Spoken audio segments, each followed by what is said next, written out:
Hey everyone! Today we're going to boost your listening skills and give you some real-world insights that'll make you a better professional while also improving your English. Here's how it works. We'll start by showing you a question. Then, you'll listen to a short audio clip focused on top news from the business world. After the audio plays, we'll display various answer choices for you to pick. Next, we'll show you the correct one. If you get it wrong, no worries. Just correct your answer and write it in different words in the comments. Trust me, correcting your own mistake is one of the best ways to remember things. If you get it right, let us know how many times you nailed it in the comments. Ready to dive in? Let's get started. Your first question: what is the key theme of this audio?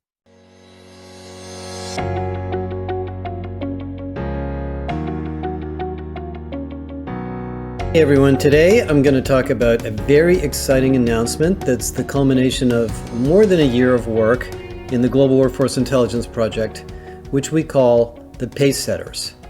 And what this research is after studying hundreds of companies and literally billions of job profiles in healthcare, consumer banking, consumer packaged goods, those three industries so far, we identified the characteristics of the highest performing companies in all three of these industries. And there are 7 very common practices amongst these companies. I'm going to tell you a little bit about what they are in a minute. And the reason they're important is that what you find about these 7 practices is that these are transformational practices. There are things that allow these companies to change and transform in a continuous way. In a sense, they're a transformation muscle. And right now, more than 60% of CEOs are saying that transformation is more important than execution, because we're in a very tumultuous business period with new technology, economic changes, globalization, inflation, and many other factors. So anyway, that's what this is about. Your first question: what is the key theme of this audio? Which option do you think is correct? Option 1. The audio explains that there are 7 special practices that make top companies able to change and stay ahead in a challenging business climate. Option 2. The audio mainly discusses the role of technology in changing consumer behavior without focusing on company transformation. Option 3. The audio is about the trends in healthcare and how they are influencing job profiles in the industry. Which option did you choose as the right answer?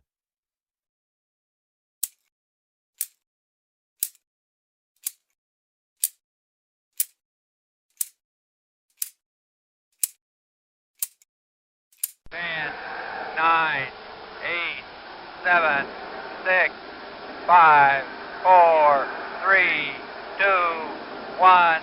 The correct answer is option 1. The audio explains that there are 7 special practices that make top companies able to change and stay ahead in a challenging business climate. Here are your questions for the next audio. First question: why is this research considered valuable for HR professionals? Option A: it helps them predict the stock market. Option B: it provides insight into industry trends and benchmarks against other companies. Option C: it offers legal advice for HR issues. Which option do you believe is correct? Next question: what does the audio say is a key issue in the healthcare industry? And here's the next audio. Let's begin. Let me take a step back. How did we do this research? And then I'll tell you the results. What we've been doing, as many of you know, for more than a year, primarily working with Eightfold, although we're now also bringing in data from Lightcast, is we've been looking at more than 1 billion employee profiles by industry, by company. And using the Eightfold data set, we can go back and look at that data in a time series, and we look at 3 fundamental things. We look at the skills in all of these jobs, inferred by Eightfold and its AI. We look at the job titles, which infers the type of job and the job class or the job family that it's in. And we look at the career pathways in these companies, where people have gone and what jobs have moved to what other jobs. And we do this analysis so that you, as an industry HR person or business person, can look at what's going on in your industry at a high level and see where your company is relative to others. We can look at things like what percentage of jobs are in IT, what percent of jobs are in manufacturing or supply chain or marketing or sales. We can look at the emerging job titles in IT versus the titles that are going away. We can look at the skills that are trending up, the skills that are trending down. Really, really important, valuable information. And for those of you that are corporate members, you can get access to these studies and we can dig into them with you, and you can literally benchmark yourself against these data sets to see where you're fit. And what you find when you look at it is that you can pretty quickly tell which companies are ahead of the curve and which companies are behind the curve by the deployment and the distribution of their workforce. For example, in banking, the laggards tend to have a very high percentage of their workforce in the retail banking operations, front office and mid office. The leaders have a much higher percentage of their workforce in IT and technical operations because they've basically automated more things. They're delivering better self-service and better digital applications to their customers. So it's really, really important research for all of us. And the reason we're doing it by industry is it's different by industry. For example, in healthcare, the issue is not so much technology. We thought it was, but it's really not. It's really the HR operating model and how you hire and retain and reskill and redesign the role of clinical professionals like nurses, which is a slightly different issue. So anyway, we've been doing this now for more than a year, and we are very, very indebted to Eightfold for their help with this. And in addition to understanding and discovering all sorts of things about these industries, and of course, having workshops with many of you on these topics, we looked at the highest performing companies in each industry. So we looked at the top 10% in consumer banking, the top 10% in healthcare, and the top 10% in CPG through financial and other metrics. And we looked at what was different about them. And we found that there were 7 things they were doing, probably more than that, but roughly 7 things that differentiate them from their peers. So here are your questions. Why is this research considered valuable for HR professionals? Option A. It helps them predict the stock market. Option B. It provides insight into industry trends and benchmarks against other companies. Option C. It offers legal advice for HR issues. Which option do you believe is correct? Next question. What does the audio say is a key issue in the healthcare industry? Option A. Lack of technology. Option B. The HR operating model, particularly in hiring and retaining clinical professionals. Option C. High profit margins.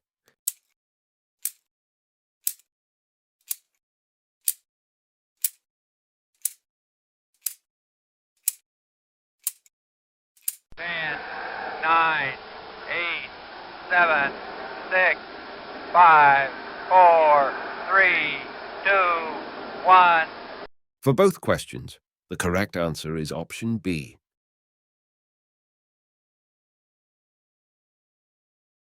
So, for round 3, there will be a long audio. Listen and answer. What 7 things separate pacer setters from their peers? Choose which 2 answers are incorrect. And here's the next audio. Let's begin. Okay, the first thing that pace setters do is they focus on organizational design, accountability, and goal systems that facilitate change and efficiency together.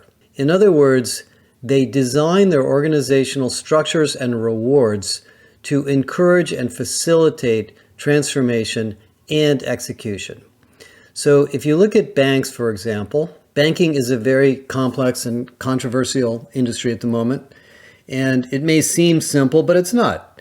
There's the front office, which is the services that we buy and interact with a teller or somebody over the phone, mortgages, checking accounts, savings accounts, CDs, etc. There's the mid office, or the people that do the bureaucratic administration, data analytics, that create, in a sense, the things that we put our money, the products that we buy. There's IT, who builds all the systems, which are obviously critical. And then there's finance administration and all the back office, HR, and so forth. And what you find is that in the pace setter banks, they have significantly fewer people by count in front office and middle office, and significantly more people in IT operations and IT. In fact, the difference is that they have, generally speaking, 1.3 times more people in IT, which might be something like 4,000 people in a given bank, and 1.6 times less people in the middle to back office doing administration. So that affects essentially thousands of people in different roles. Now, why does that particular factor make a difference? Well, in banking today, banks are competing with all sorts of digital financial services companies. I mean, even Apple at this point. And so if you can't give customers a superlative digital customer experience, they're probably going to drift off to another bank. And if they have to go into the branch and wait to talk to somebody and the person behind the counter is new and they haven't been trained and they wait in a line, they're going to say to themselves, you know what, maybe I'll just put my money elsewhere. To say nothing of the fact that it's more costly to go to market that way. And these changes are not simply by hiring and firing people. This is a different organizational model that prioritizes more people in these tech and operational roles and fewer in these front office and mid office roles. Number two, they prioritize technology and transformation over core operations. So when you look at all of the job titles in these healthcare, banking, and CPG companies, and we've actually looked at them, we group them into four types of jobs. Administrative jobs like administrators, secretaries, clerks. Operations jobs like productions managers, maintenance people, general contractors, operators. Transformation roles, innovation manager, management consultant, process manager, project manager. And tech roles, web developer, software developer, data science, and so forth. And you can take sales, marketing, and group them all into these four categories. Well, what you find is in the pace setter organizations, there's a very significantly more roles by head count or percentage in technology and transformation. And of course, that means two things. It means that they have technology depth, and we'll talk about skills in a minute, but they have more people to do it, and they have people to help drive change. For example, one of the interesting findings when you look at the data is that there's 1.7 more, which is 70% more workshop facilitators in the transformation companies, the pace setters, than the others. Why is that important? Because the workshop facilitators, the project managers, the management consultants, the innovation managers are the ones that are helping different business units redesign their operations to move to a more digital, front-facing model. And when AI comes along, the same thing's going to happen. So these are, in a sense, consulting firms inside these companies driving change, not just expecting every employee to know what to do. The third issue that comes up, and this, by the way, is true. This is true in banking and all of these industries. The third issue that comes up is the skills themselves. And sure enough, as you might imagine, the pace setters not only have deeper skills, but they have different skills. They have more advanced technology skills.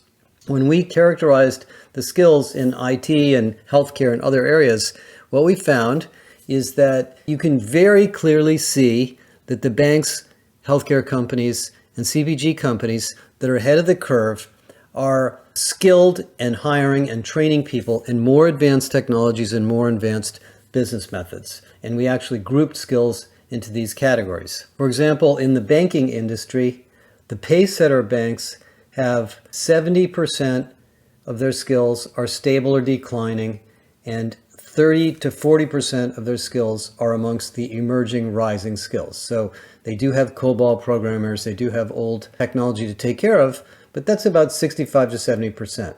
In the traditional banks, that's more like 80 to 85%. So they have almost 10 to 15% more software engineers, IT professionals, and so forth with advanced skills that might include AI, Python, advanced analytics, the use of cloud services, and so forth.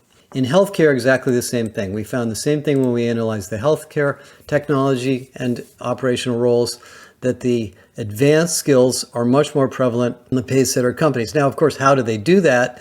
They hire people with advanced skills. They create projects and talent marketplaces to facilitate the use and development of those skills. They have an internal capability academy. They might pay people more money to get them who have those skills and attract them from maybe tech companies, but they are more data and technology savvy, which leads to number four.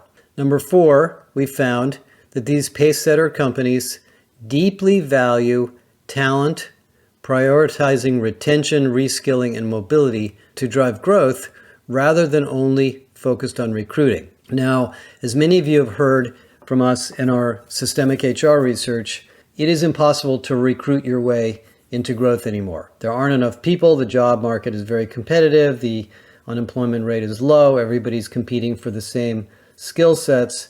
So you need to build those skills internally. You need to move people into new roles. You might need to create a talent marketplace, create a talent capability academy, and so forth. So when we looked at what these pace-setter companies were doing, they weren't only aware, by the way, they were aware of the skills they needed. So they were using tools like talent intelligence to identify what was missing, and they were doing their own homework to figure out what these new roles are. And then they were specifically designing skill and career pathways to fill them. For example, in banking, one of the pace-setter banks is a company in Europe called ING. ING designed a product manager role. They're an agile company. They run an agile, so they have a lot of product managers. A lot of companies don't have product managers. That's another example of an advanced role. And they designed the product manager role, the specific skills that product manager role needs, and then went out into the workforce using talent intelligence to figure out who has potentially those skills and can be trained and developed to become a product manager. And they do that in other areas as well. And healthcare companies do that in the healthcare and clinical professional area. And consumer banks, the ones that are ahead of the curve, do the same thing in analytics, risk management, and other areas. And they do this understanding that when they identify a skill that is needed, they can't just go out and hire it. First of all, you may not be able to find it the way you've defined it. Second, when you do go out and hire somebody that might have that background, it takes them time to get to know your culture and your company, and there's a good chance they won't stay over a long period of time. So it's a pretty high-risk way of doing it. So they use the 4R model, recruit, retain, reskill, redesign, to facilitate these new roles. That's number 4. And by the way, in the healthcare industry, this is a life or death issue, because as you've heard from us before, our research shows that over the next 2.5 years, there will be a shortage of more than 2 million clinical professionals in healthcare. And with only 200 to 300,000 people graduating each year from nursing school, you're not going to fill that gap unless you're developing those people, creating better jobs so that the nursing professionals can work at the top of their license and they won't have to do so much administration, redesigning the work experience, improving retention, giving people more flexible work hours. All of those things go into this item 4 that make the pace setters successful. Which gets me to finding number 5.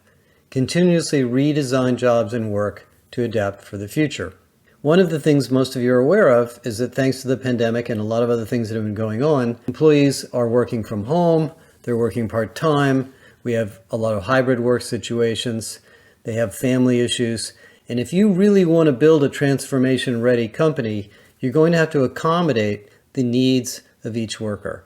So in the case of nursing, what we found is that some of the advanced companies like Providence, for example, have gone into the nursing teams, specifically studied the activities that they do on a daily and weekly basis, and created automation projects or job redesign to eliminate the work that is not top of license. In other words, work that is not actually nursing work. What they found, for example, is that a significant amount of time for a nurse is spent on scheduling and administration. Well, that can all be done by AI with an advanced scheduling system. So Providence in particular developed a new AI scheduling system that accommodates the very varying needs of nurses for time of day, length of shift, etc., and took the workload off the nursing supervisor to save them hours a week to spend more time with patients. So this design issue, which we talk about all the time,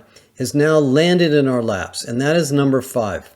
And that goes for banks, that goes for CPG companies too. Think about what happens when you walk into a bank, and this has happened to me many times. and you go up to a teller and you ask them a question, and the person says, well, we're going to have you talk to a manager, and then you sit in a chair and you wait 10 minutes for the manager to come over, and he says, well, I'm not able to do that. Let me get you somebody else who can do it. And then that person says, well, I can't do it. Let me call the call center and figure out how to do it. Why would they do that for you? It's nuts, but they just haven't spent enough time thinking about the consumer banking experience and designing or redesigning the consumer delivery to optimize the capabilities of the workers, because the workers are not they're not operating at the top of their license if they're just chasing around trying to find somebody else that's supposed to know how to do the thing that you need. So that's number 5. Number 6, implement a globally integrated systemic HR operating model. Now, most of you have heard us talk about systemic HR, and we're building out more and more details on the operating model every day. But essentially what these companies do is they understand that in order to create the transformation-ready roles, the new skills, the new job titles and job classes, and create a top-of-license operating model for workers, it involves all of HR. It affects pay, it affects rewards, it affects engagement, it affects development. All of these things have to come together. And so these companies also have more advanced HR departments. And we know this from talking to the CHROs, that they are creating cross-functional teams and they're doing things in a much more integrated way. For example, if you look at HR departments at teams like Kaiser Permanente, they have what are called pods, which are clusters of HR people that focus on particular hospitals or workforce segments. So you don't have a recruiting department doing one thing, a comp department doing something else, a DEI person doing something else, an L&D person doing something else. These are systemic HR practices. And number 7 is, in order to create this pace setter approach, they collaborate across the C-suite. Because many of the things we're talking about here affect the way we hire people, how much we pay people, regulatory compliance, new cities or states or countries where we need to locate operations to access new skills, issues that might affect the business model, investments in new technology. HR can't do this alone. Operations can't do this alone. CIO can't do this alone. Legal and regulatory can't do this alone. This has to be a C-suite collaboration. And when the C-suite comes together and focuses on the transformation agenda, these problems can be addressed very systemically. So those are the 7 basic ideas. And if you take a step back as an HR person, basically what we're talking about is organization design, change and change management and change readiness and culture of change, skills and identifying critical skills, developing critical skills, and continuing to identify the skills of the future, creating career pathways and career mobility to fill these skills, job and architecture and work design to look at creating top-of-license opportunities so that people in nursing or banking or even in CPG, the guy who's driving around delivering beverages to different stores isn't spending all his time stocking shelves, but is spending more time with customers, changing the nature of his work. Those are all the things that matter. And we cannot do this without a systemic HR organization where people work together and without an integrated plan and strategy and relationships across the C-suite.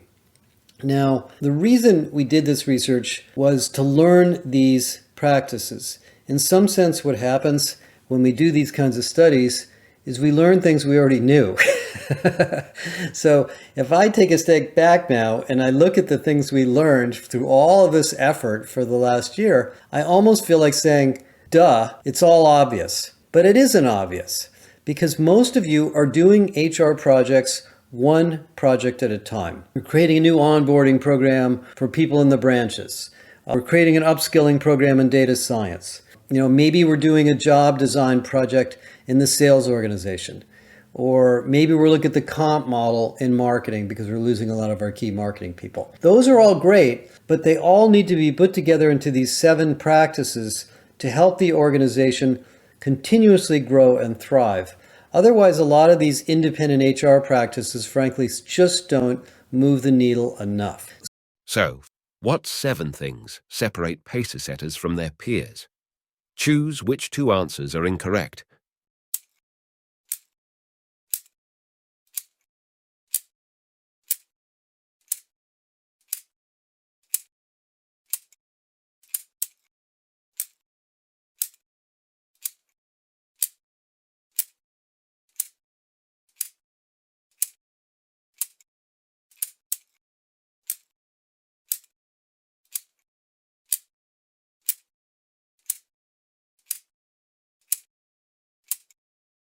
Ten, nine, eight, seven, six, five, four, three, two, one. The incorrect answers are in options 4 and 6.